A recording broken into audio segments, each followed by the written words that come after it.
In the tapestry of life, where every thread holds a story, America in black and white emerges as a haven for the voices echoing through the heart of our communities. In this podcast, we wade through the rivers of our collective experiences, celebrating the vibrant hues of change brought forth by the whispers of hope and the roars of action. It's more than just a conversation. It's a journey into the heart of our society, illuminated by the light of those daring to dream and do. Join us, and let your voice be the melody that guides us toward a dawn where every color finds its place in the masterpiece of our shared destiny. Together, let's paint a future brimming with the positives that dwell in our minds and the actions that shape our world. Good evening, ladies and gentlemen, and welcome to another episode of America in Black and White, where we are coloring conversations on the canvas of America. Tonight, our special guest is Mr. Clement Benedict. Clement Benedict is a purpose driven leader, transformational mentor, and fierce advocate for justice, involved individuals, and system impacted youth. As the founder and executive director of the Role Initiative, that's ROLE, Clement leads a multi state social impact organization rooted in responsibility, opportunity, leadership, and empowerment, offering trauma informed, credential based, and culturally responsive programming across New Jersey, New York, and Pennsylvania.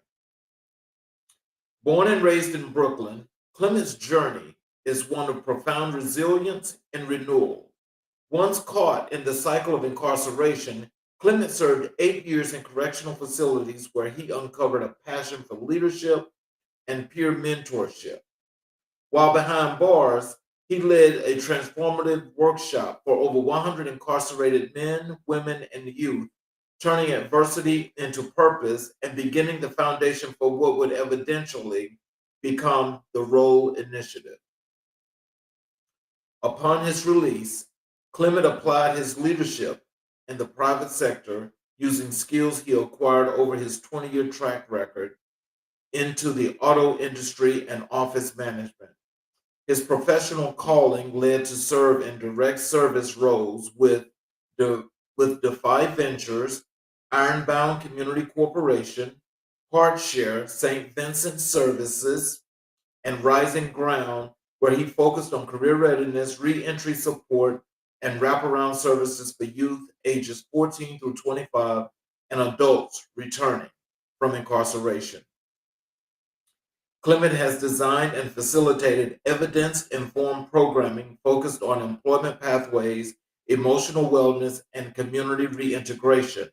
His work spans SHIFT, which is shaping how you face tomorrow, a gender inclusive trauma informed life skills and reentry model, Life Readiness Academy, LRA, credentialing hub with OSHA's service, ServeSafe, CPR, sales, and Google IT access.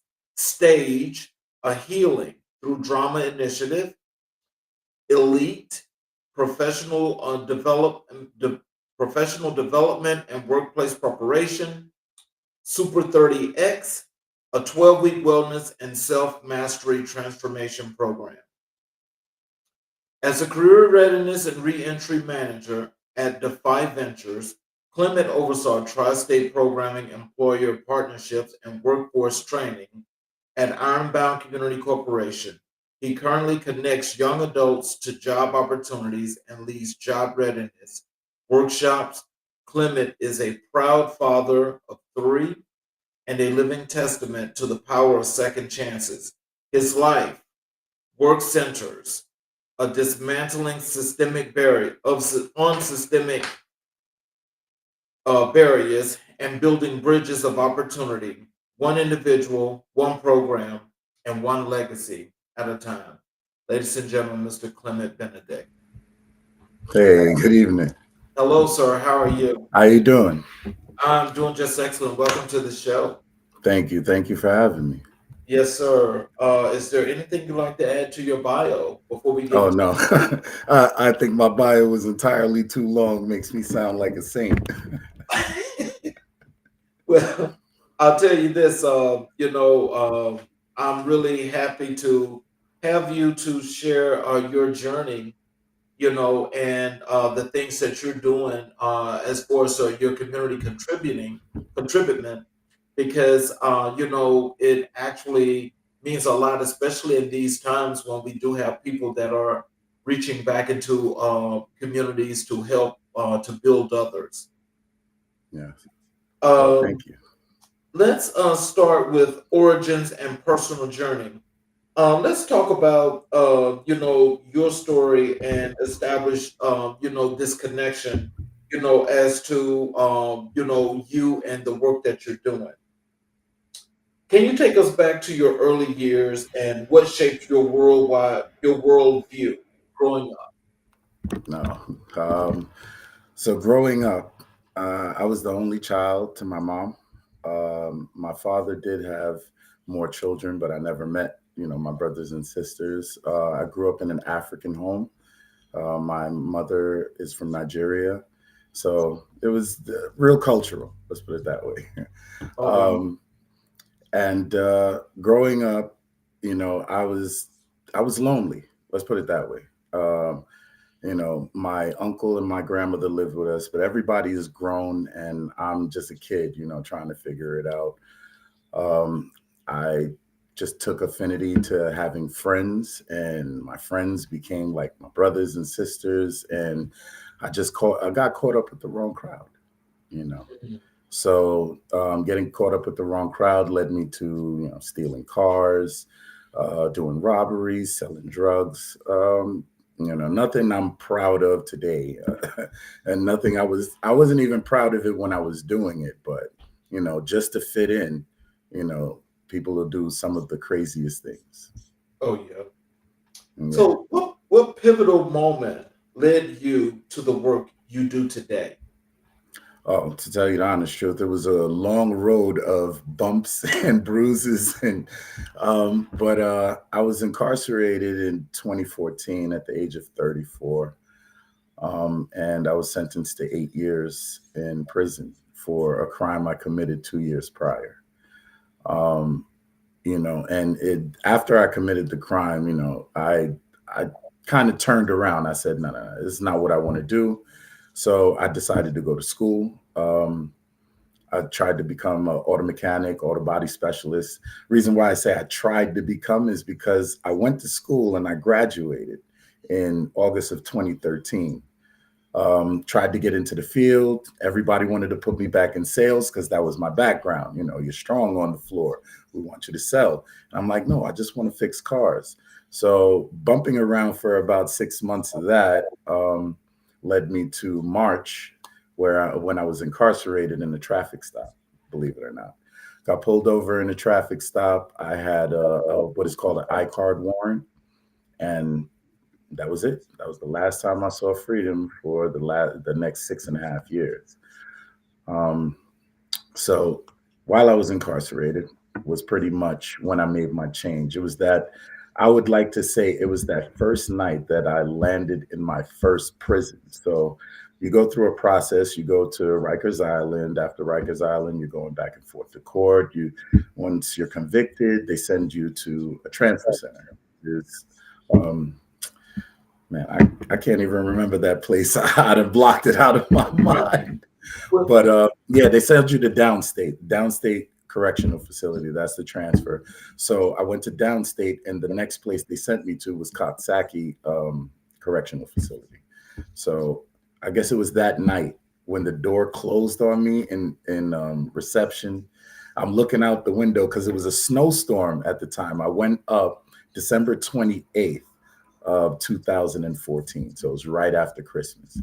And there's snow all over the place. And when you're going upstate, the snow is different from in the city. I'm from Brooklyn. I'm not saying snow doesn't get high. We've had some bad storms, but not your upstate snow. This is different. Like the right. bus is driving through a tunnel of snow on each side, like they're walls.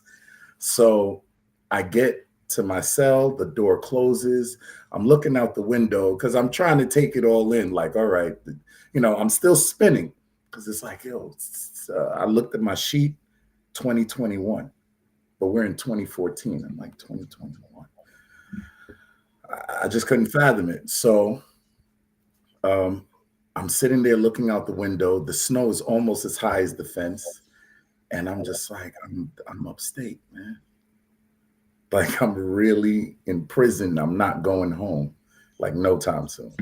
I'm pretty sure, yeah, there are many people that have more time than me, less time than me, but everybody's situation is different. And this happening to me after I was Mr. I get out of all kinds of trouble. Yeah, it was a life-changing moment. I thought about a lot. My kids, I thought about my family, it was a lot. But I think that even in that process and just listening to you tell that part of your story, it actually says a lot that you instantaneously thought about, that whole situation because that's not where you wanted to be. Yeah, And absolutely. and so just when something like that was happening, like what were you thinking as to what you're gonna do when you get out of there? Honestly, I had no idea what I was going to do Mhm. because the only thing that kept ringing in my head is you're not supposed to be here. Right. You know, like that's the only thing I kept thinking. Like you're not supposed to be here. But I just knew that I had to do something better, Right. and that's really what it was for me. Like I have to leave this place better than I came in, and it's not that I was so bad off. I had jobs. I did a little bit of hustling here and there. I was what you call one of those guys that played the fence. I Okay. was never 100% in the streets, and I was never 100% in the workforce. I was just existing. Let's put it that way. I knew that when I got up in the morning, I needed to eat, I needed money, I needed a bunch of different things. So I did what I had to do just to make sure that I got to the next day. So as I said, I was just existing. So, how did your personal experiences, such as those with the justice system, influence your mission? Um, it was really about rehabilitation.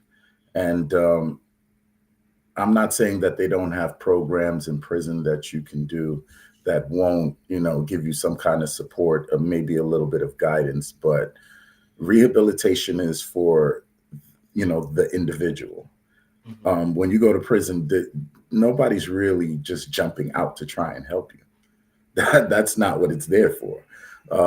Or maybe that's what it should be there for, and then we wouldn't have so many people going back, But um, in prison, you have to look for your own rehabilitation, be it through spirituality, be it through education, a trade. There are many different things that you can do, but you have to apply that to yourself. And my problem was not knowing who I was.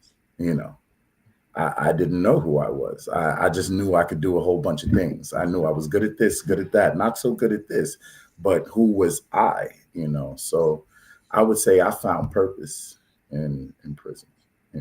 I knew that I was good at teaching people things. I knew I was good at learning things. And once I learn it, I can turn around and reteach it. And, that's, I guess, where my purpose lies. So, what does redemption mean to you personally and professionally? Hmm. Personally, it's like ridding yourself of all of those bad things that you had looming over your shoulder. To seek redemption for oneself is to get to know oneself. Mm. You know, um, and professionally, I mean, once you know yourself, then you know where to set your boundaries. You know where to draw your lines. People know who you are, and then they can make that decision if they want to deal with you or not. And you know who people are, you assess them. You have a different type of approach to most things. So, was there a moment when you realized your story could empower others? Um, hmm. It was a couple of moments. A few of so people tell me I'm smart, right? All the time. It's a great feeling to feel useful or to feel acknowledged. Um, but sometimes it goes in one ear and goes out the other ear.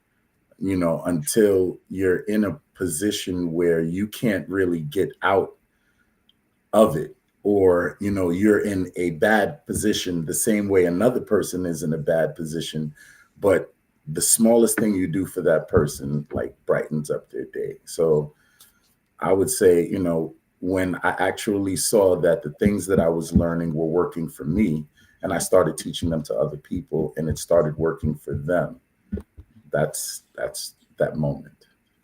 Well, I think that, I mean, I know I don't know of you very long, but I know that when we connected on LinkedIn and we chatted, I knew right then and then I really wanted to have you on the show because when I read your profile, and I know when you mentioned, some things that was going on and how things had went and so forth, Hmm.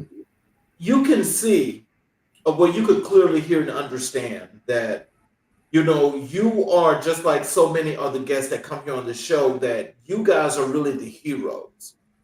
You're more than just a person that's come through the fire.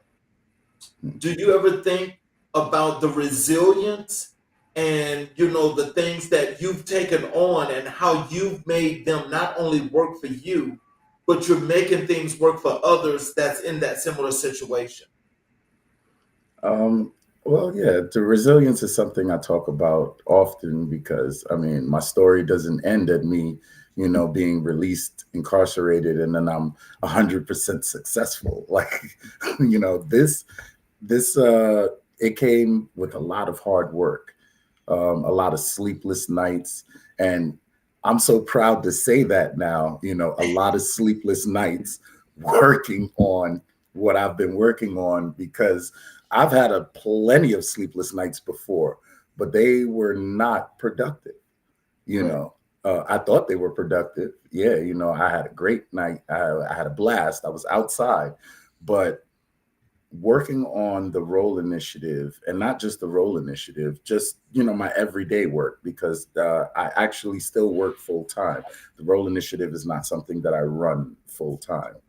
um, I work at Ironbound Community Corporation as a job developer and employment coach, and my job every day is to deal with the community, to help people that are I'm not going to say less fortunate, but people who unfortunately are unemployed, or unfortunately, struggling with skills that they need for a job or any of those things. And I'm proud to, help them with workshops and trainings. And not all of them come from me. I mean, I use my resources, you know.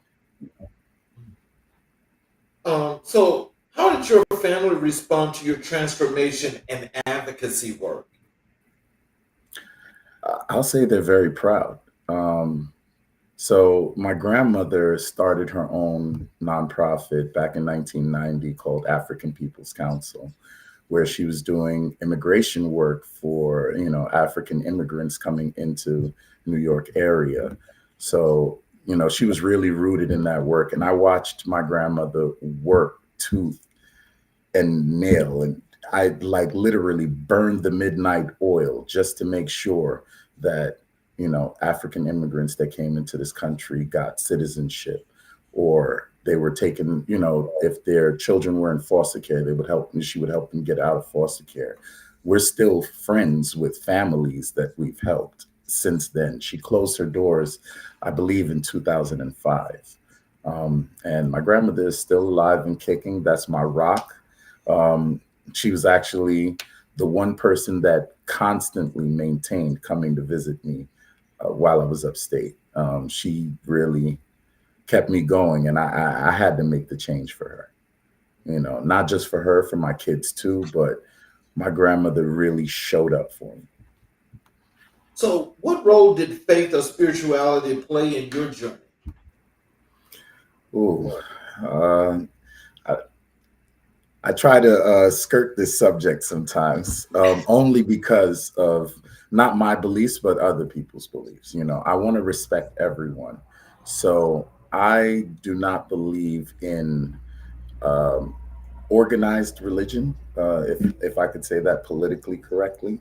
Um, I'm more of a spiritualist. I'm a practicing Buddhist, and you know, I'd rather follow a path of enlightenment than somebody saying I have to pray to this God or that God. And I don't believe in any particular God. As I said, I'm spiritual. I know there is something, out That's a there higher. higher than, yeah, that's a higher being or a higher on a higher plane than us, but I don't know what that is. So I'm not going to put a name to it, a face to it, or a construct to it. What I will say is, in my studies of Buddhism, it leads me to learn, to observe, to discover, to be a right person, you know, preach the right things and try to lead in the right direction. So that's pretty much what I follow. So, what's one lesson from your past that you can carry into every room you enter? Hmm. Lesson from my past. One Ooh, lesson. just one. I was gonna say it's so many. I could spit bones like crazy, but um, one lesson I would say is listen more than you do anything. Mm. Observe more than you do anything. Most people would walk into a room and here I am, and some people will walk into a room and there I am. You know, I like to walk into rooms and sit in a corner, sit off in a space, and just watch and read the room.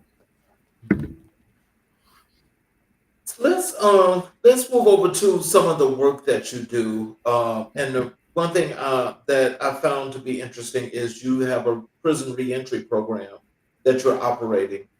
And can you tell us what inspired you to launch or join this program initiative?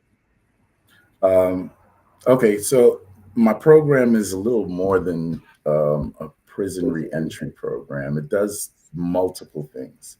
Okay. Um, so the best way to describe the role initiative is we are a pretty much social impact transformational program that help people transition in difficult points in their life. Mhm. So it could be from adolescence to adulthood. It could be from incarceration to reentry. It could be from trauma, hopefully, to healing.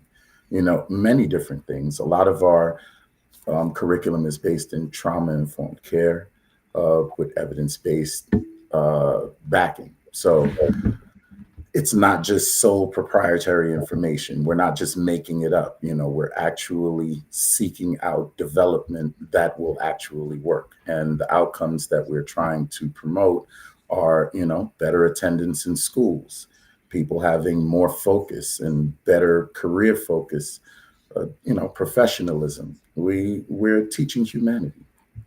That's the best thing I can say. Well, no, actually, no, that's excellent because there's just parts of your program, and I definitely understand that. But what I was just I was getting at in that point, because I know it's a whole lot more than that, Mhm. is like in the different parts, and just talking about this part, you know, just in what you're doing, especially for those that are out there listening, where, Yes. when we get to the part where they get to know not only what it is that you're doing for the various things in the role initiative, but, Mhm. just knowing that you may be a really good source for them, at least for those that may be looking for a program like yours to actually have some opportunities to do better. Oh no, I totally understand. Well, so I was working for Defy Ventures, and we ran a pilot program in Horizons Juvenile Center in the Bronx. The pilot was an entrepreneurship program. That's how I came to be with Defy. While I was incarcerated, I entered into the program I went through the program, became a facilitator, taught the program, and eventually started working for Defy a few years after I came home. But as I was saying, it's we were teaching entrepreneurship to these young kids. They were between the ages of 14 to about 18, I believe, right? And they were excited about the entrepreneurship portion, being their own boss, you know, selling a product or commanding a room, public speaking. They were excited about all of that. The one thing they weren't excited about was how much work went into actually doing it. They didn't want to read the books. They didn't want to actually do the work. They wanted to be kids, which I can understand, you know. So I was like, how do we, you know, change this? And Defy's focus at that point, they were running a pilot. So their focus was more on reentry with adults, where they were running boot camps and things like that. So, you know, I was like, wow, this is great. And I guess it wasn't the right time, or, you know, and I just said, I just think this has to be done. And it's something that just kept like at the back of my, like at the back of your ear or the back of your neck. It just keeps, and you're just like, no, this has to be done. So I started thinking about all the different things I went through when I was incarcerated, what worked, what didn't work, the people I worked with. And, you know, I started talking to kids that I was working with, and I started creating the role. So, what are some of the biggest misconceptions about formerly incarcerated individuals? Because I know that's got to be tough when they come from that to come back into society. What is this misconception that a lot of people have that's wrong? Hmm. What isn't? What isn't? Um, I don't know. It's hard to say because there's so many different beliefs. You know, the stigmas that people that are formerly incarcerated deal with. You know, of coming home, wanting a job. Some of them have skills, and it's like, no, you are incarcerated. I'm not going to trust you. So I could say trust is one of the things that, you know, is a big hindrance to, you know, reentry, because how do you trust somebody that, you know, the first thing you know about them is that they're incarcerated? Mhm. You don't know what they're incarcerated for, you know, whether, and it's not a good thing, nor is it a bad thing. Like most people that I speak to now, when I talk to them in a regular conversation, unless I mentioned that I was incarcerated, they wouldn't know, you know. I'm actually glad they took the box off of the application, because that right there, and most people that are formerly incarcerated, once they saw that box, it's like, I ain't getting this job, Oh, you wow. know. So, you know, I can't speak for anyone else because I don't want people to say, oh, he's just blanketing in an opinion. Right. But, you know, what I perceive is that, you know, we haven't changed. Mm. See, so And that so that's transitions into this question here, because what I hear from you is that, and I think that's what makes your work so important, is because, like, how do you help these people rebuild their lives post that? Because mhm. I know that once they go through that kind of scrutiny, something has to help them to build. How do you do that? It's so the reason why a lot of my curriculum is based in trauma informed care is because when you're incarcerated, you're traumatized. I believe that. Yeah, I don't know what anybody else thinks, but you are traumatized because you're taken out of regular society and now you're put into a sub society of regular society. And then on top of that, you're told what to do, despite what anybody says they are going to do. You're Mhm. told what to do. And if you don't do what you're told to do, who knows what could happen to you? Mm. I'm not going to throw any stones, fling any, I'm not going to break any glass, but in my incarceration, I've seen a lot. Mm. I've seen a So lot. So So then when you was working on this curriculum that you have with Roll, yes. and you've got the various segments that you deal with, right? Hmm. So in just dealing with that, and you're working with these individuals, what are some of the things that you had to get yourself set for in order to start doing this, like instructing and giving people some guidance as to how to move and shape? How did that work? A lot of it is by my own personal experience, things that I've done, things that other people have done, parts of things that I've learned from maybe other programs that I've attended or been in, or, just regular everyday life of trying new things and seeing if they work or if they don't work. Mm. So So when you've got people, you've got returning citizens, that are Hmm. coming back, and let's just think about when you actually was ready to get your life together, when your time came Yes. to come and do what you had to do. Hmm.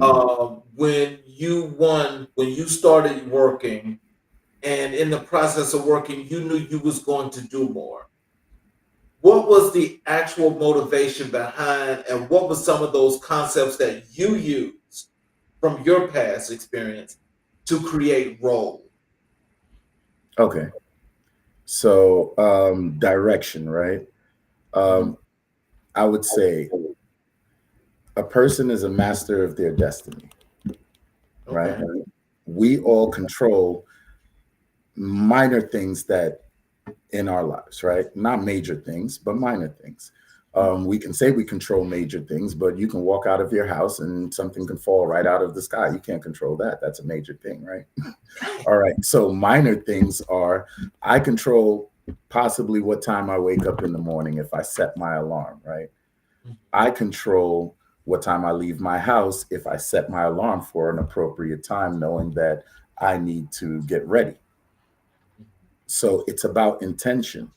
I intend to do these things and I am going to prepare myself to do these things so that I can do these things. And then when I can do these things, I will execute them.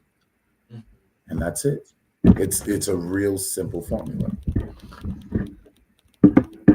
So how do you build trust when you're working with these new folks that are coming in? Because you were talking about the trust issue.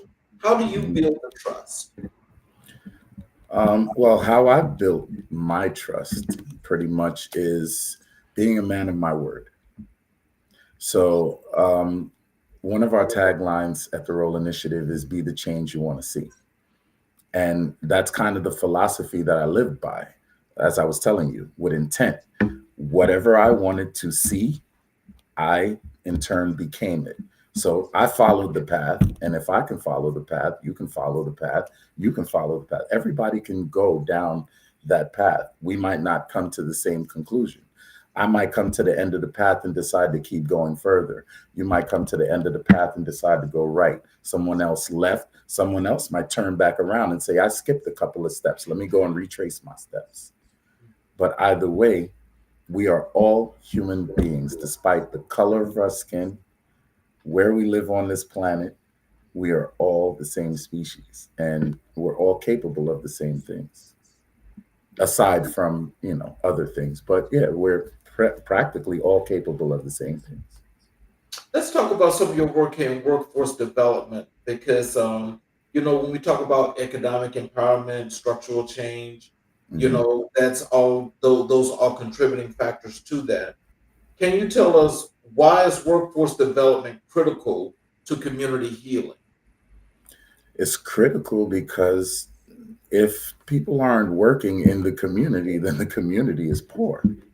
if there's Exactly. no if there's no money coming in and there's nothing going out, that's poverty is a big issue in America, you know. And with poverty, some people snap and they turn to crime. Other people give up and they might turn to homelessness. I'm not saying that everybody knows what to do, but if you know what money is, if you understand the concept of money, right? People chase money. I just need a lot of money. I need a lot of money. But if you have a lot of money and no plan, what do you have? A lot of money. Exactly. And if you have no money, but a great plan, you can go get money. Mhm.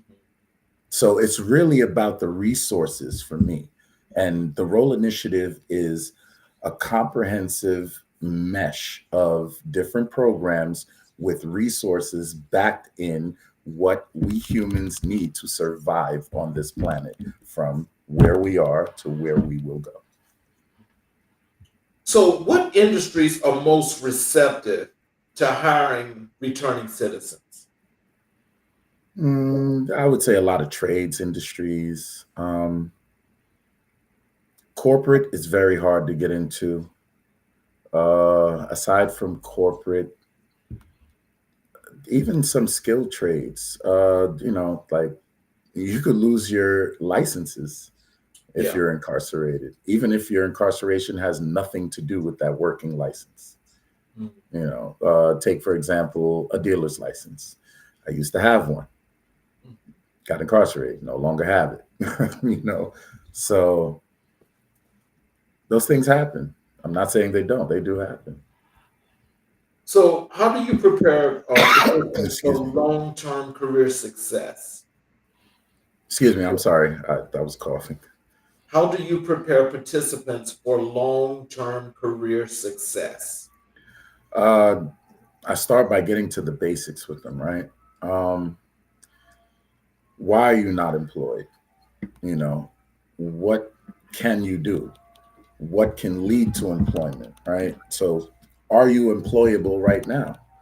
Um, it's really just assessing if a person is ready to jump into the job market or if they need further development into the job market.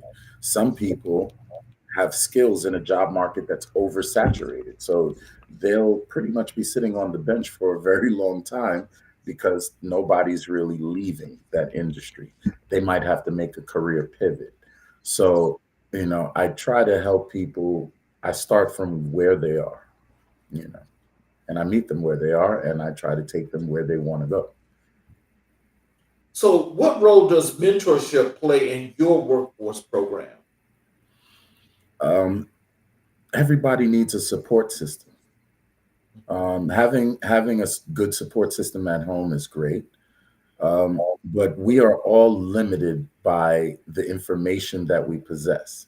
So my mom and my grandmother could be nurses, right? And they could be saying, "Yeah, go ahead. We want you to be that, computer engineer." But they really don't know anything about computer engineering. But if I got someone who knew about computer engineering to give me that support with that knowledge in their background, how much more is that support impactful? So the mentorship is around what they're being taught, aside from what they're being taught, what their focuses are on. So we try to push them in that direction to get the mentors that will continue to actually evolve them. So, how do you navigate employer bias and stigma? Strategic partnerships. Okay. Yeah, we're not looking for any employers that are going to give us a maybe. We want definites Mhm. because people don't maybe need a job. They definitely need one. So, Most definitely. yeah. So when you go out and when you seek these partnerships with these companies, like how do you decide which companies you want to seek these partnerships with, and why do you pick those companies? So, a very important lesson that I learned in entrepreneurship is to become a successful business person, entrepreneur, or, in that realm, you have to find a problem that nobody's fixing, and then you fix that problem. Ooh, okay. That's it. Now you gonna have to teach me about that. That's real. That Yeah. that's real, and we all try to find a way to kind of like I would say just maneuver or get around that. Hmm. Because that's one that you will probably think that you want to solve that, but I've never seen that solved. Yeah. Well, this is the thing, right? We can only solve problems if we learn from the past and if we actually look for the problem, not just keep talking about the problem.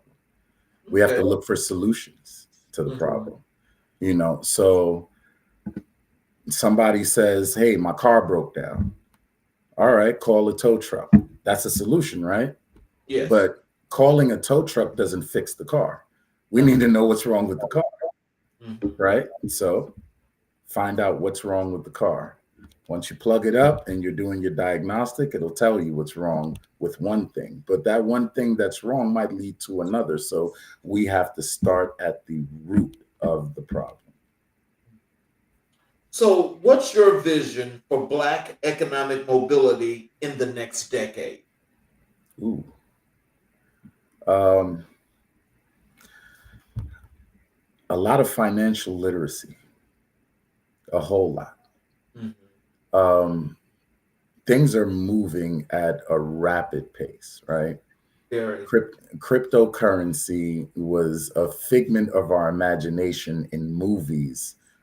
Uh, I don't even know how long crypto's been around. That's it's been around for a good while when blockchain and Bitcoin and stuff. But before we weren't thinking of like a digital currency. We were just straight into hard currency. And now the way things are changing, barely anybody, well, I don't carry cash. I barely carry cash. Right. Everything is tapping my card, Apple Pay, so knowing how these systems work will help us, survive in them. But I think we need to go a little bit further than that. Um, Okay. so I read a book while I was incarcerated called The Creature from Jekyll Island.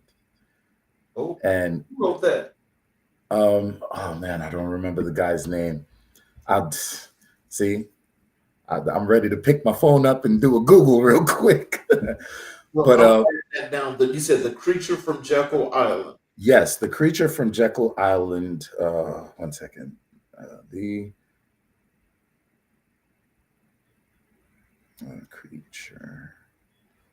There we go. Okay, so it was written by G. Edward Griffin, Okay. and that book is a profound book. That book talks about the Federal Reserve, how it was created.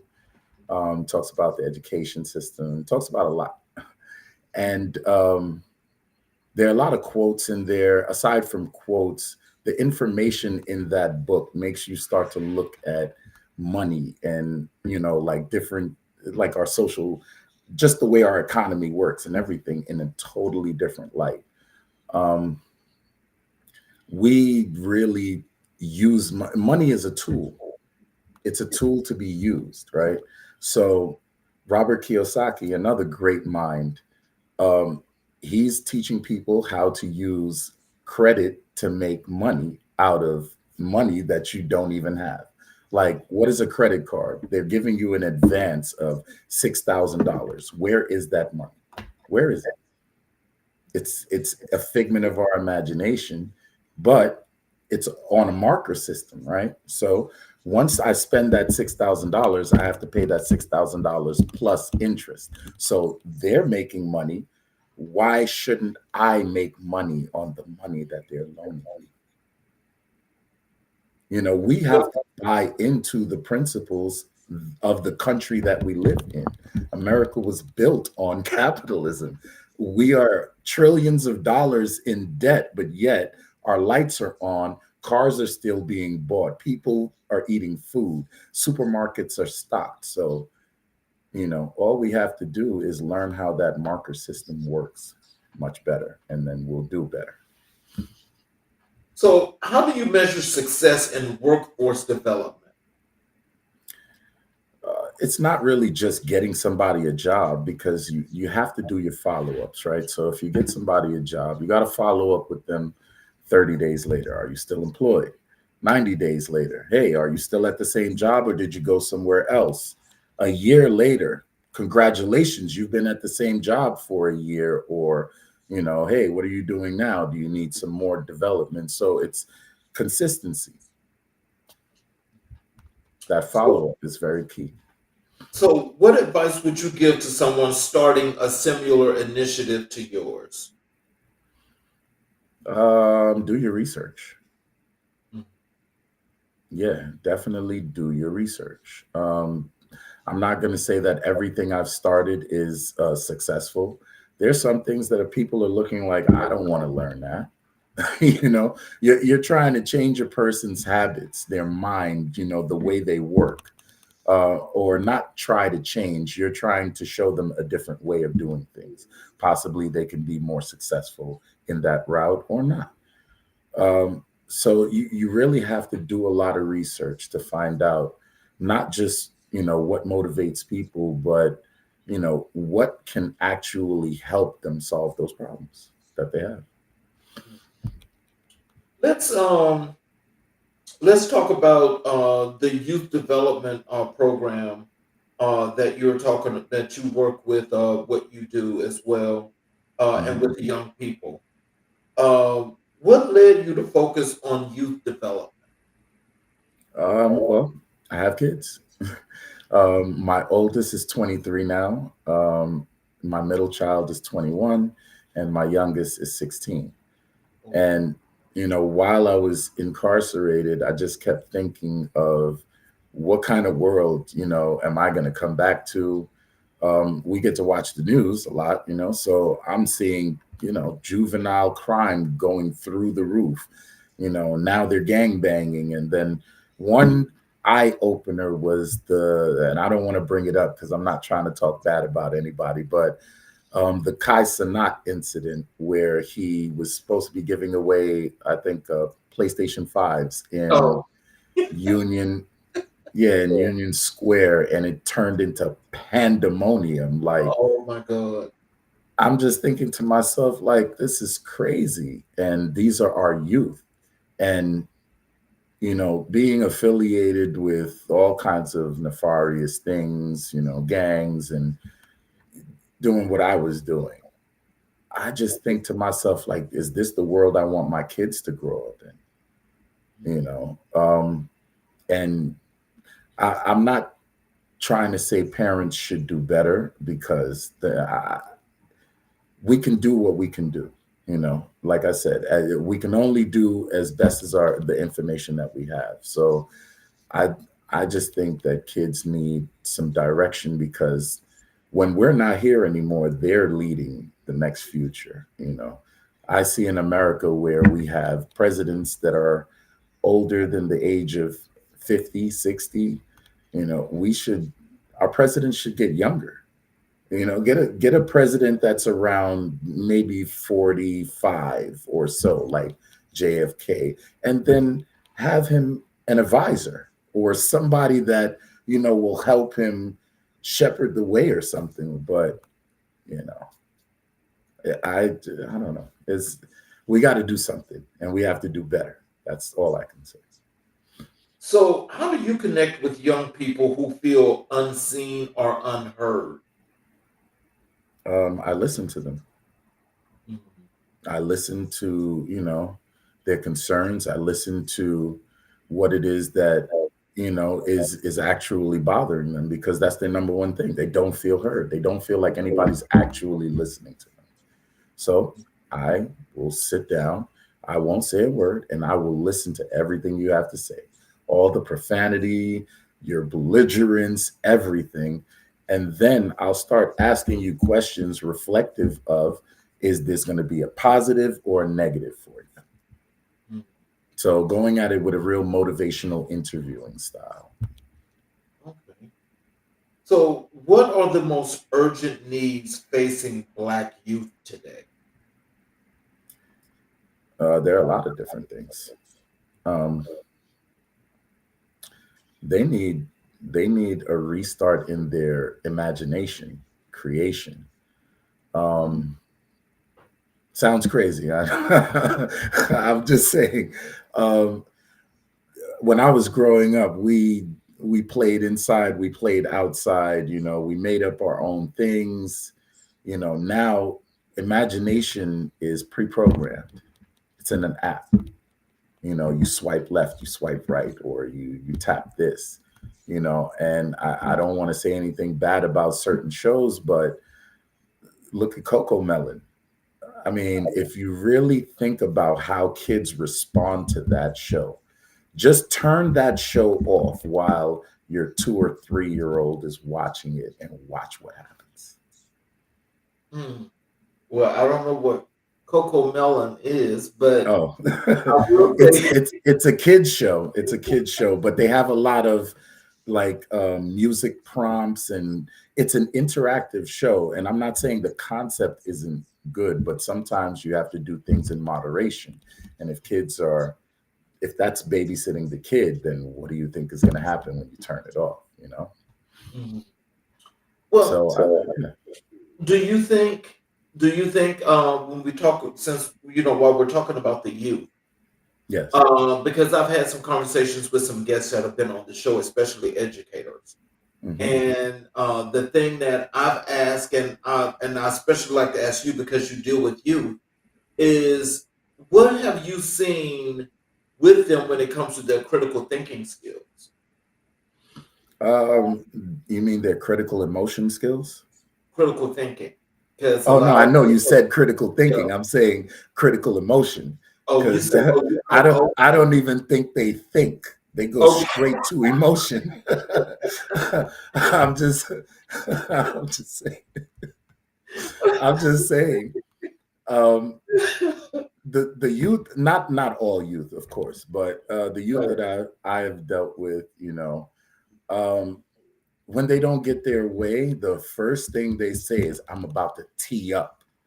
So tee up is I'm about to tear it up, right? Oh, okay. So you teach And me, thank you. right. So now when they go into tee up mode is supposed to be you're going to give me what I want so I don't destroy everything. Yeah. Oh, oh, okay. Well, I mean, that's kind of what I had to deal with in the group home setting. And not only in the group home setting, you see it on the streets. Everybody is so um, aggressively charged, especially where I am in New York, right? All our youth are aggressively charged. It's like we go from just having a regular conversation to now I'm on 1,000, I'm screaming, I want to fight. And it's bad. It's bad. Now now. I see some of that, but I can't say I've experienced that personally. Oh yeah, I've been right in the middle of fists being thrown and a lot. Yeah. So yeah, I actually had a fire extinguisher sprayed in my face in a fight. Yeah. Well, because like I have some younger nephews and cousins, and sometimes when you see some of that, I have asked the question, "What are you so mad about?" I mean, like, what do these kids tell you that they're mad about? Because I don't really understand that. Because when I was coming up, there was nothing like that. I mean, I don't know what that is, but there's like some, as you say, charge. They're really charged. um, honestly, it's not. I don't even think it's a mad thing. And like I said, this is just my opinion. I don't think it's a mad thing. What I think it is not understanding how to properly control your emotions. Mhm. Also, how to properly express yourself and communicate. Um, we all go through many different situations. A lot of the youth that I've worked with, their parents weren't in the best states, you Okay. know, and that transfer from the parent down to the child of principles and morals, and it just didn't happen the way it for lack of better words or phrase, the way it's supposed to happen, right? And how is it supposed to happen? Our parents are supposed to teach us how to be successful in life, right or wrong. Mm. They shepherd us into adulthood. Yes. And in America, we have many different things that are borrowing. that from happening. Many barriers. Inflation, the economy is the way it is. Unemployment rates are high. Some parents are sinking into depression. Some parents are working 2 and 3 jobs, so they're not even home to supervise or teach their kids anything. By the time they come home, they're too tired. It's like, listen, whatever you say, all right. And that's maybe on a good side if it's that way, even though it still appears and comes off negligent. But then you have the parents that are mad at the situations that they're in, and who do they have to talk to? So, So how do you incorporate history and identity into your youth programs? well, history, it kind of depends. Um, So we do talk about history, the things of the past. We try to get kids to understand what their rights are. So just knowing your simple rights. My program isn't based only for one particular group of people, one race or anything. So we touch on a little bit of everything, and we try to expose people to other cultures and not force it on them, but expose. So we empower them to speak about their culture and so on and so forth. So history is more about, their their origins, I would say, their origins, and expressing that. So, what does leadership look like in the next generation? What does it look like now, or what should it look like? I, I would like to know because I don't know right now.